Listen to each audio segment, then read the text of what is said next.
Hey, just wanted to welcome you to my page, my 1898 House and Me. I've lived here for 11 years in a very small town in Nebraska, and I have learned a lot of things being in this house. And so I wanted to share with you kind of just my life and just some fun things. I love to decorate. I love antiquing. I love thrift stores. I love junk journaling. Oh, I have a lot that keeps me busy, but living in an old house, you find lots of interesting things, and so I'm excited to show you this first little thing. Well, here it is. I'm going to show you how to make a regular light from a light fixture. Now, if you've lived in an old house, you probably have a lot of these. It's just one of those pull chain ones that go up on the ceiling. Well, I took it down and I'm like, okay, that's cool. It's porcelain. Let's do something with this. So what you want to do when you take down your light fixture, you want to mark which is the neutral and which is hot. Now, I write little life hacks down in this little book, things that I look up all the time. So under E, I have for electricity. So usually black is hot, white is neutral. You can Google that and find that out. So just write that down. So you have your screws here that we're gonna connect the wire. Now, you don't have to go out and buy fancy light cord. You can just use an extension cord. And I store mine, here's a little tip. I store mine in a toilet paper tube. And sometimes I write the length down on the female side.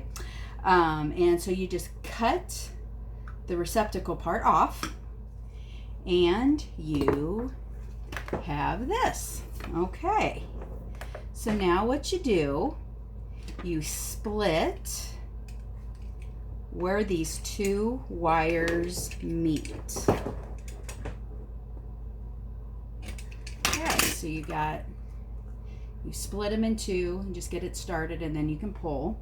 Now you can take a razor blade and cut this, but one of these things work really good. So you just squeeze it on there. It has little blades, and you kind of give it a little twist and a pull. Okay, and then you do that with the same other side. And a little twist. There's little blades in there. Oh, this one's not one to do it very well here.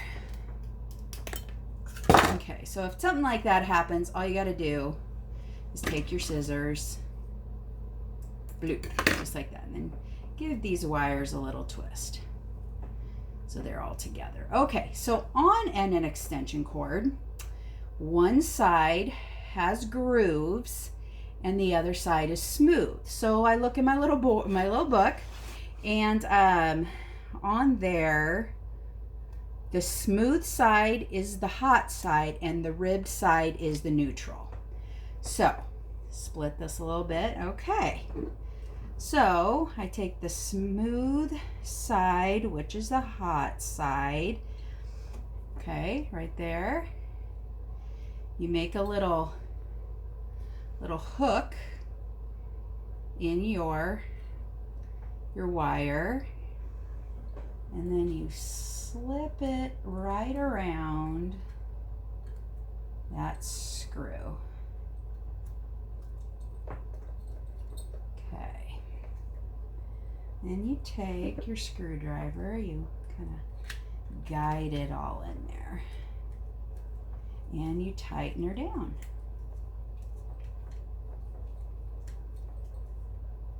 Okay. Now, hot. Make sure I have the ribbed is neutral, so make a little hook with it and hook it the direction the screw turns. So righty-tighty. Tuck it all in there. Okay. Screw it on like so. Give it a tug, make sure it is in place. Okay. Now, what I did, I took a foam core, okay? I traced it, made a little cutout for the wire. Okay, so what I'm gonna do is glue this all around. And this way your wires aren't exposed. Okay. All right, probably get a piece of tape and put it over the bottom there. All right, so you are like that. Okay. Now, for the covering, I just took a jar here, put a little fabric that I ripped, embellishment, and so it won't slide around when it's on top. I ran some tacky glue around it and just let it dry. So now it's kind of like a rubber right there. Okay, so we're gonna make it look really cool. We're gonna use an Edison bulb. Screw this in. Okay, now for the test, I'm going to plug it in. There we go. And what's cool, since it does still have this pull cord, turn it off, turn it on. Here it is. Got to tuck that little chain in. There it is. Isn't that such an easy way to make a lamp? So, well, thanks for watching.